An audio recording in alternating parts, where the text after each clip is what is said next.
Start. Sasa moja ya activity ambayo tutafanya kwenye kikao hichi cha Bagamoyo cha wanaume plate number 8 ni kutembelea kituo cha watoto yatima cha Wezesha ambacho kipo around Bagamoyo. Sawa? So tutapokuwa tunatoka kwa convoy kutoka Dar es Salaam kwenda Bagamoyo, tutapita hapa kwa watoto na tutaspend nao time kidogo na tutatoa sadaka kama msaada kwa watoto na kuendesha kituo.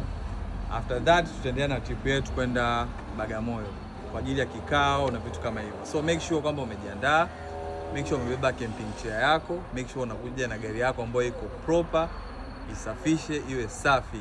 Njoo na gari ikiwa safi. So kwa wale watu ambao wana wish kuwezesha vituo au kutoa sadaka kwa watoto, wanaweza wakawasiliana na sisi.